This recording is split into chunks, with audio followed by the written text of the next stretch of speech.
Welcome back guys. आज हम फिर से एक बार आ गए हैं अपनी जेटपैक कंपोज ट्यूटोरियल सीरीज में। आज हम देखने वाले हैं एडवांस परफॉर्मेंस ऑप्टिमाइजेशन इन जेटपैक कंपोज। तो चलिए शुरू करते हैं।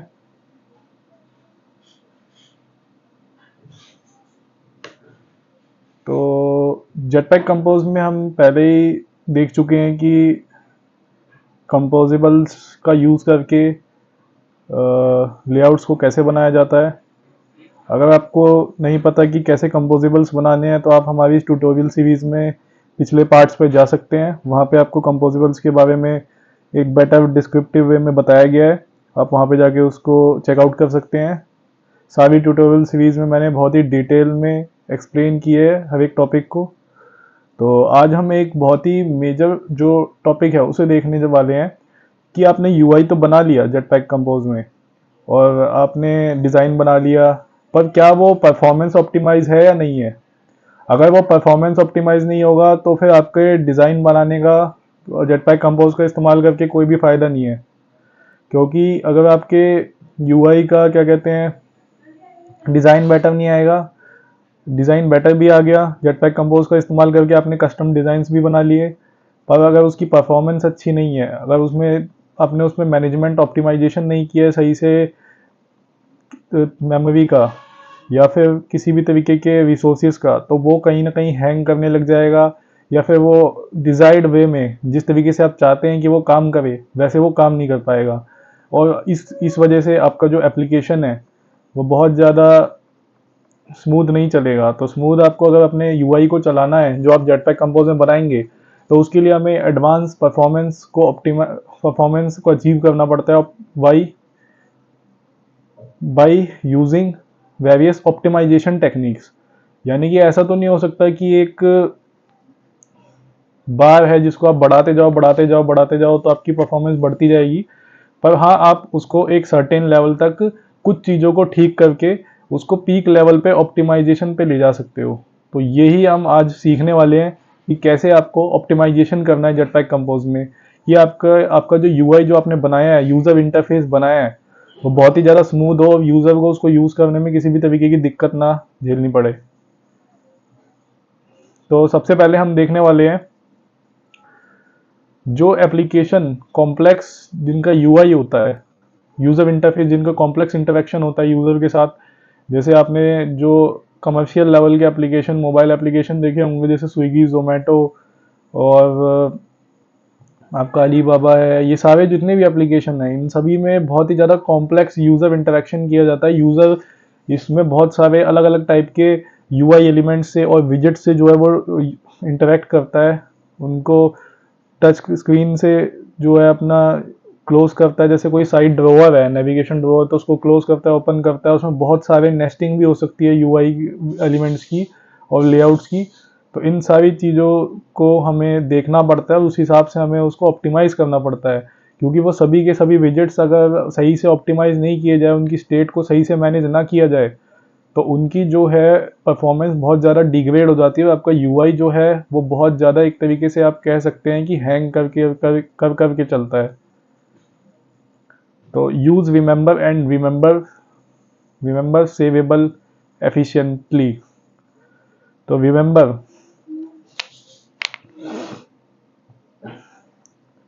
Caches data during recomposition within the same composition life cycle. तो सबसे पहली बात जो है, जो सबसे पहला तरीका आप इस्तेमाल कर सकते हैं जेटपैक कंपोज में, वो पहला है रिमेंबर कीवर्ड का यूज़ करके और रिमेंबर सेवेबल का यूज़ करके एफिशिएंटली। ये नहीं है कि सब जगह आपने रिमेंबर और रिमेंबर सेवेबल को लगा दिया और आप उस तरीके से करने लगे। आपको कुछ ही जगह पे लगाना है और एफिशिएंटली लगाना है, ताकि आपका यूआई जो है वो, आपका जो पर्पज़ है कि आपका यूआई ऑप्टिमाइज हो जाए, वो क्लियर हो जाए। तो पहले हम देखने जा रहे हैं रिमेंबर के बारे में। रिमेंबर कीवर्ड का आप कैसे यूज़ कर सकते हैं। तो रिमेंबर कीवर्ड का जो यूज़ है वो आप कैशिंग के लिए यूज़ करते हो during recomposition within the same composition life cycle. तो पहली बात है, जैसे मैं आपको समझाता हूँ रिकम्पोजिशन क्या होता है और कंपोजिशन क्या होता है जेटपैक कंपोज में। तो मैंने एक अपना जेटपैक कंपोज का प्रोजेक्ट अभी ओपन किया है, वो थोड़ा लोड हो रहा है, तो आप यहाँ देख सकते हैं ये प्रोजेक्ट लोड हो रहा है मेरा। तो हमने मान लीजिए एक कंपोजेबल बना दिया। मैं आपको जब अपना कंपोजेबल दिखा देता हूँ ओपन करके। ये मेरा कंपोजेबल है जिसका नाम है कॉन्स्टेंट लेआउट एग्जाम्पल। ठीक है, ये कंपोजेबल आपने मेरा देख लिया। अब इस कंपोजेबल, ये पूरा का पूरा एक यूआई कैरी करता है, यानी ये एक यूआई पूरा का पूरा एक डिज़ाइन खुद कैरी करता है अपने आप में। और यहाँ पे मैंने इसको सेट कर दिया, तो जब भी मैं इसको इस प्रोजेक्ट को रन करूँगा, इस एप्लीकेशन को रन करूँगा, तो मेरा ये कंपोजेबल कंपोज होगा, यानी कि कॉल होगा, आप एक तरीके से कह सकते हैं। और यहाँ पे ये कॉल हो रहा है। तो अगर पहली बार कॉल हुआ तो कंपोज हो गया, दूसरी बार कॉल हुआ तो वी कंपोजिंग हो गया, यानी इसी को दोबारा कॉल करना है, यानी वी कॉल करना है, यानी we compose. Composable compose, Jetpack compose की भाषा में इसे हम वी कंपोजिशन कहते हैं।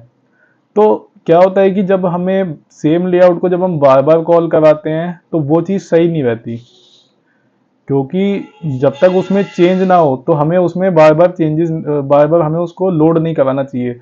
आप खुद ही सोच सकते हैं कि क्या फ़ायदा एक ही डिज़ाइन, जो डिज़ाइन का जो ये मेथड है, डिज़ाइन के मेथड को ही हम कंपोजेबल बोलते हैं, उसको अगर आप बार बार कॉल करा रहे हो और उसमें कोई भी चेंजेस ही नहीं हुए। चेंजेस हो तो समझ में आता है कि आप उसे दोबारा कॉल कराएं, पूरा प्रोसेसिंग कराएं। बट चेंजेस ही ना हो और उसमें आप दोबारा कॉल करा रहे हो, और ये तो हो गई एक कंपोजेबल की बात। अगर आपके बड़ा कमर्शियल लेवल का प्रोजेक्ट है, ये तो सिर्फ मैंने डमी ऐसे ही बनाया प्रोजेक्ट आपको दिखाने के लिए सिर्फ कि कंपोजेबल क्या होते हैं।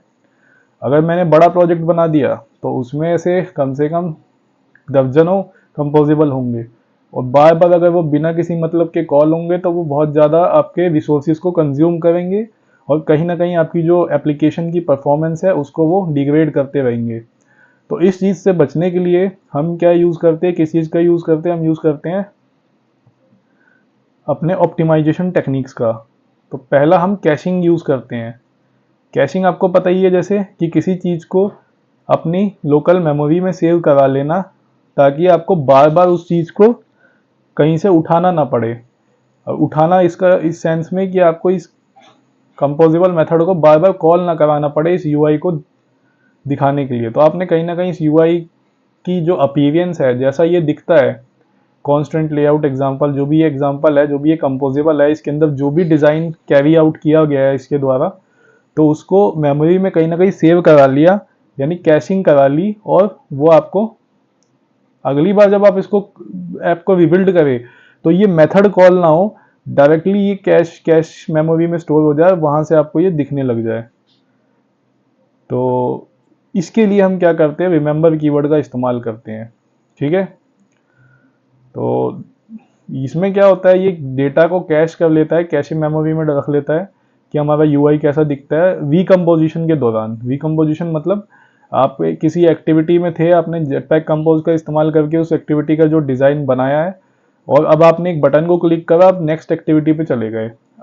उस एक्टिविटी का नेक्स्ट एक्टिविटी का जब काम खत्म हुआ तो आप वापस बैक आ गए। तो अब बैक आए तो बैक वाली स्क्रीन के जितने भी यूआई एलिमेंट्स थे, जितने भी कंपोजेबल थे, उसको दोबारा कॉल करने के बजाय उसको हमने कैशिंग के द्वारा उसको स्टोर करा रखा है अपनी मेमोरी में कि वो कैसा दिखता है। तो वो बैक करने पे वहां से उठा के लाएगा कैशे से, ना कि उसको दोबारा कॉल करके वहां से गेट करेगा।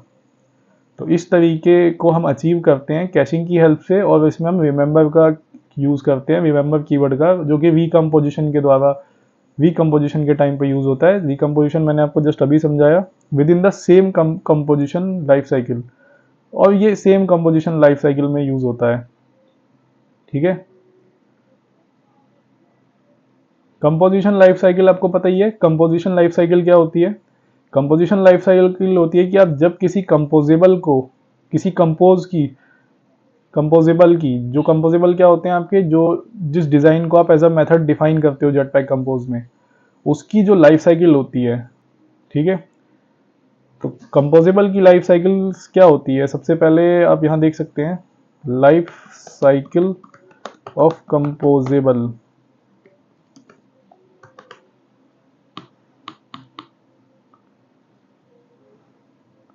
ये देखिए, सिंपल सी लाइफ साइकिल होती है, सबसे पहले कंपोज होना, उसके बाद रिकम्पोज होना, उसके बाद डिस्पोज हो जाना। यानी कि सबसे पहले ये कंपोज हुआ सेट कंटेंट में, इसको मैंने कॉल कराया, उसी को हम कहते हैं कंपोजिंग। और उसके बाद आप आगे बढ़ गए अगली स्क्रीन पे, या फिर आप बैक आए, फिर आप उस स्क्रीन से बैक आए अगली स्क्रीन से, क्योंकि बैक तो आपको आना ही पड़ेगा। अब बैक आए, आपने फिर से उसको रिकम्पोज किया, यानी इस वाले मेथड को कॉल किया, क्योंकि पिछली स्क्रीन पर तो यही कंपोजेबल था जिससे आप डिज़ाइन को दिखाते थे, तो ये कॉल होगा। और उसके बाद आप ऐप को ही हटा दोगे तो वो हो जाएगा डिस्पोजल। ये तीन होते हैं कंपोजेबल की लाइफ साइकिल में, कंपोजिशन, रिकम्पोजिशन और डिस्पोजल। ठीक है, तो रिमेंबर का इसमें क्या रोल है, रिमेंबर का कैसे हम कैशे में यूज करते हैं, वो अब हम देखने वाले हैं। दूसरा है रिमेंबर सेवेबल। रिमेंबर मैं आपको बताऊंगा, जब तक हम रिमेंबर सेवेबल के बारे में कुछ देख लेते हैं। ये क्या करता है, डेटा को होल्ड करके रखता है कुछ स्क्रीन चेंजेस में, जैसे कि स्क्रीन रोटेशन। जैसे आपने अचानक से मोबाइल को वर्टिकल कर दिया, हॉरिजॉन्टल कर दिया, पहले पोर्ट्रेट मोड में था, अब लैंडस्केप मोड में हो गया, बट फिर भी जो स्क्रीन पे डेटा है उसको होल्ड करने का काम रिमेंबर सेवेबल करेगा। यानी कि अगर आपके टेक्स्ट बॉक्स में अगर कोई आपने वैल्यू एंटर करी थी जो कि पोर्ट्रेट के टाइम पे एंटर करी थी, और अचानक से आपकी स्क्रीन हॉरिजॉन्टल हो गई, यानी लैंडस्केप मोड में हो गई, तो आपका जो वैल्यू आपने डाली है, लेटर सपोज 4 डाली है, तो उस 4 को होल्ड करने का काम जो करेगा वो रिमेंबर सेवेबल करेगा। और रिमेंबर आपको पता ही है कैशिंग के लिए यूज होता है। अब इनके जो यूज केस हैं वो मैं आपको जरा बता देता हूँ। ये देखिए, रिमेंबर का यूज किया गया, एक वेरिएबल डिफाइन किया गया है, यूजर वैल टाइप का वेरिएबल डिफाइन किया गया है, और ये यूजर नेम है इस वेरिएबल का नाम। और रिमेंबर कीवर्ड का यूज करके करा है मैंने। अब रिमेंबर कीवर्ड का यूज जब भी आप किसी वेरिएबल के लिए, वेरिएबल के क्रिएशन के टाइम पे कर लेते हो, ठीक है। म्यूटेबल स्टेट ऑफ का मतलब तो मैंने आपको पहले ही हमारे पिछले ट्यूटोरियल सीरीज में स्टेट मैनेजमेंट इन जेटपैक कंपोज में मैंने बताया हुआ है कि म्यूटेबल का यूज आप करते हो वहां पे जहां पे आपको इनिशियल वैल्यू डिफाइन करनी होती है किसी वेरिएबल की। तो ये इनिशियल वैल्यू इसकी एम्प्टी स्ट्रिंग है यूजर नेम की। और रिमेंबर आपकी कैशिंग करके रखेगा, यानी इसको होल्ड करके रखेगा इसकी वैल्यू को, कि ये क्या है।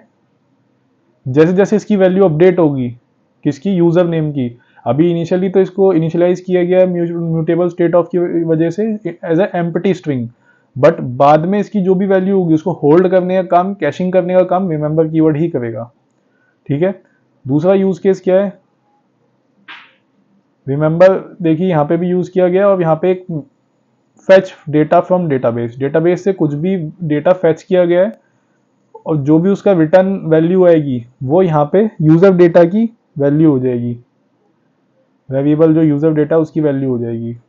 और यहाँ पे भी जो अपडेटेड वैल्यू को होल्ड करने का काम है वो रिमेंबर कर रहा है। अगला है लिवरेजिंग लेजी लेआउट्स। पहली टेक्निक तो थी वेरिएबल्स के केस में या वैल्यूज के केस में आप रिमेंबर और रिमेंबर सेवेबल का यूज करके डेटा को कैश कर सकते हो और डेटा को होल्ड करके रख सकते हो जेटपैक कंपोज में, कंपोजेबल्स के अंदर।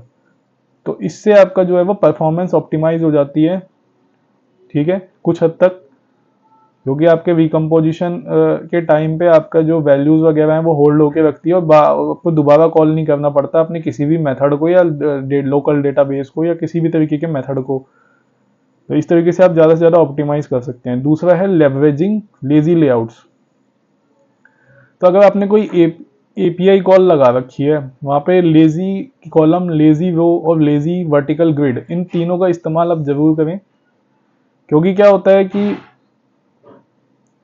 कॉलम और रो का जब आप यूज करेंगे तो लंबी लिस्ट को वो अच्छे से लोड नहीं करा पाते। कॉलम और रो जो होते हैं वो लोडिंग वो भी करा लेंगे। मान लीजिए आपने एपीआई कॉल करा और कॉलम लगा दिया उसमें, तो कॉलम क्या करेगा, जैसे हमारे पिछले जो एक्सएमएल में हम यूज करते थे रिसाइकलर व्यू का, तो रिसाइकलर व्यू की तरह ही लेजी कॉलम, लेजी रो और लेजी वर्टिकल ग्रिड काम करते हैं। लेजी, ये तीनों क्या होते हैं, ये रिसाइकलर व्यू की तरह काम करते हैं। तो जितना जो एरिया होता है उतना ही एरिया में आपको डेटा दिखाते हैं, और बाकी जितना एरिया हिडन होता है उसका डेटा तभी लोड करते हैं जब आप उसको स्क्रॉल करके अपनी स्क्रीन पे लाओगे। तो इससे क्या होता है, मेमोरी ऑप्टिमाइजेशन होता है। ठीक है, तो मेमोरी ऑप्टिमाइजेशन के लिए हम इसका यूज करते हैं लेजी कॉलम, लेजी रो, लेजी वर्टिकल ग्रिड का। अनलाइक जो आपके कॉलम और रो होते हैं वो सारा का सारा डेटा एक साथ लोड कर लेते हैं, और मान लीजिए उसमें 1 लाख रोज है, तो वो एक साथ लोड कराने का कोई भी मतलब नहीं बनता अगर यूजर सिर्फ एक साथ मोबाइल की स्क्रीन पे 10 ही क्या क्या देख सकता है, डेटा को देख सकता है। तो ठीक है, उसके बाद आप की और आइटम्स का यूज कर सकते हैं स्टेट प्रिवेंशन के लिए। जैसे आप यहाँ एक एग्जांपल लिख सकते हैं, मेरा एक लेजी कॉलम है, ठीक है। अब इस लेजी कॉलम में बहुत सारे मल्टीपल जो एपीआई से आने वाला डेटा होगा, जैसे कि आइटम मॉडल है, ठीक है। जो आइटम्स जो है ये इसके अंदर मैंने लिस्ट को पास कर दिया, तो आइटम से जो भी लिस्ट आएगी वो सारी की सारी इसमें एज एन एरे या जो भी है आएगी। की मैंने सेट कर दी आईडी को, ठीक है। जो आईडी होगी वो इसकी की होगी, और आइटम अब ये वेंडर होना स्टार्ट होगा अकॉर्डिंग टू आइटम, और टेक्स्ट में सेट कर दिया मैंने नेम, तो जो भी नेम उस लिस्ट से आया हुआ सारा का सारा इसमें सेट हो जाएगा, ठीक है। तीसरा जो मेथड है, तो इस तरीके से जो है आपका की, और इससे आप जो है आप की का यूज करके आप स्टेट को ऑप्टिमाइज भी कर सकते हो कई तरीके से।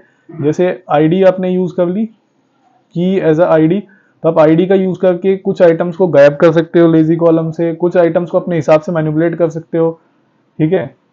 और लेजी वो लेजी कॉलम में क्या होता है कि आप जितने यूआई में जितनी स्क्रीन पे आपको दिख रहा होता है उतना ही लोड होता है एक टाइम पे। जब आप उसको स्क्रॉल करके ऊपर या नीचे करते हो तो जो रिक्वायर्ड होता है वो पोर्शन लोड होता है, अनलाइक सारा एक साथ लोड होके आपकी मेमोरी को पूरा का पूरा और रिसोर्सेज को कंज्यूम कर ले।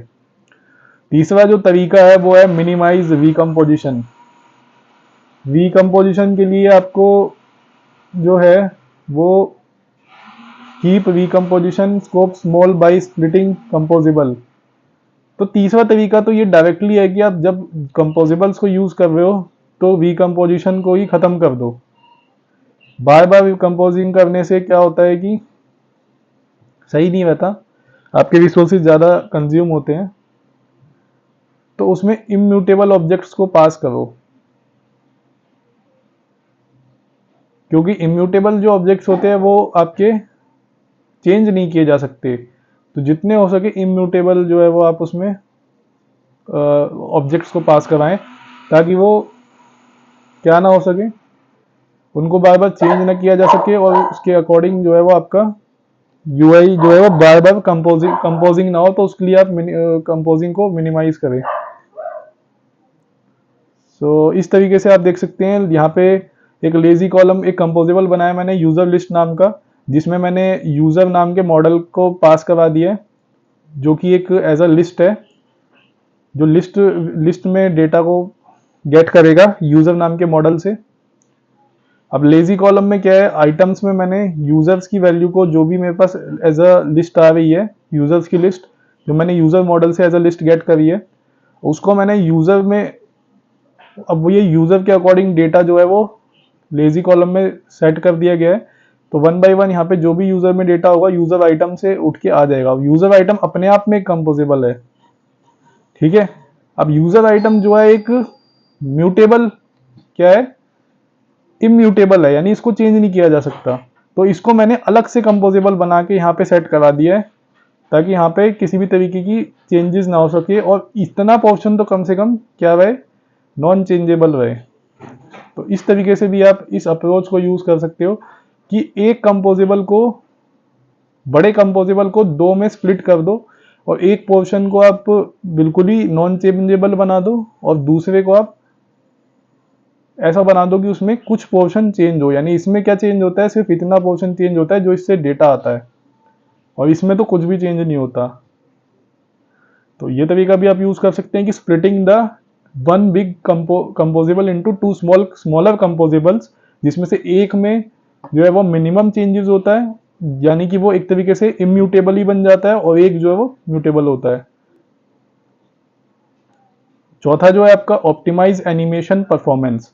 तो जब आप जेटपैक कंपोज से कोई यूआई बनाते हो तो उसमें एनिमेशंस भी होते हैं, और आपको पता है एनिमेशन से इस टाइप का ग्राफिक्स कह सकते हैं आप, या जो भी कह लीजिए यूआई इंटरेक्शन लेआउट, या जो भी कह सकते हैं आप, है जो आपका सबसे ज़्यादा ओवरहेड क्रिएट करता है अपने थ्रेड्स पे या आपके रिसोर्सेज पे। बट एनिमेशन का आपको यूज़ भी करना पड़ता है, क्योंकि उससे आपका एप्लीकेशन जो है वो बहुत ही ज़्यादा इंटरेक्टिव, यूज़र एंगेजिंग और यूज़र इंटरेक्टिव लगता है। तो इसलिए हमें लो ओवरहेड एनिमेशंस का यूज़ करना चाहिए, जैसे animate.state और रिमेंबर इनफाइनाइट ट्रांजिशन। इस तरीके के जो इनबिल्ट जेटपैक कंपोज के जो प्रोवाइड कराए गए हैं एनिमेशन फैसिलिटीज़, इनका यूज़ करके आप जो है वो ये पहले से ऑप्टिमाइज्ड हैं, तो इसमें आपको ज़्यादा ऑप्टिमाइजेशन अपने आप से नहीं करना पड़ता। ये भी लोग सब के सब पहले से ऑप्टिमाइज है, तो आपको इनको ज़्यादा ऑप्टिमाइज ना करके आप इनको डायरेक्टली यूज़ कर सकते हैं। और ये नंबर ऑफ एनिमेटेड कंपोजेबल्स को लिमिट भी कर देता है। तो इस तरीके से आप कुछ कोटलिन में यूज़ कर सकते हैं। एक आपने वो बना लिया, वेरिएबल बना लिया और यहाँ पे एनिमेशन कुछ बनाया हुआ है। तो कई सारे तरीके हैं।